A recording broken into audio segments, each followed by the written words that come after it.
আজকের ভিডিওতে আমরা জানবো স্মার্টফোন বেশি ব্যবহার করলে আপনার চোখে কী ধরনের সমস্যা হতে পারে আর চিকিৎসকেরা এই বিষয়ে কি বলেছেন। ভিডিওটি সম্পূর্ণ দেখুন, কারণ আপনার চোখের ভবিষ্যৎ এটার সাথে জড়িত হতে পারে। বর্তমান স্মার্টফোন ছাড়া যেন এক মুহূর্তও চলে না, কিন্তু জানেন কি, অতিরিক্ত সময় ধরে মোবাইল ব্যবহার করলে আপনার চোখ মারাত্মকভাবে ক্ষতিগ্রস্ত হতে পারে।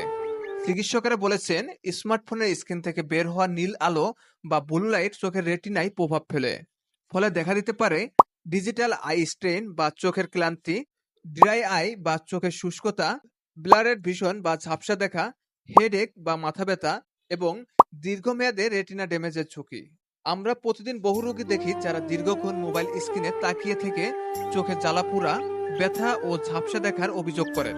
বিশেষ করে যারা দিনে 5 থেকে 6 ঘন্টা বেশি সময় মোবাইল স্ক্রিনে থাকেন, তাদের এই ঝুঁকি অনেক বেশি।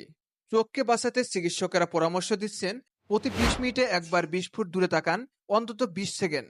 একে বলে 20 রুল। মোবাইলে ব্রাইটনেস কমিয়ে ব্যবহার করুন।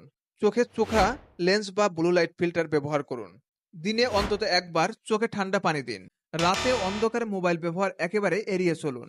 আপনার চোখ অমূল্য, প্রযুক্তি আপনার বন্ধু, তবে সচেতনতা না থাকলে সেটাই হয়ে উঠতে পারে বিপদের কারণ। ভিডিওটি যদি উপকারে আসে তাহলে লাইক দিন, শেয়ার করুন আপনজনের সাথে। আর সাবস্ক্রাইব করুন আমাদের এমন স্বাস্থ্য সচেতনমূলক ভিডিও পেতে। চোখের যত্ন নিন, সুস্থ থাকুন, ধন্যবাদ।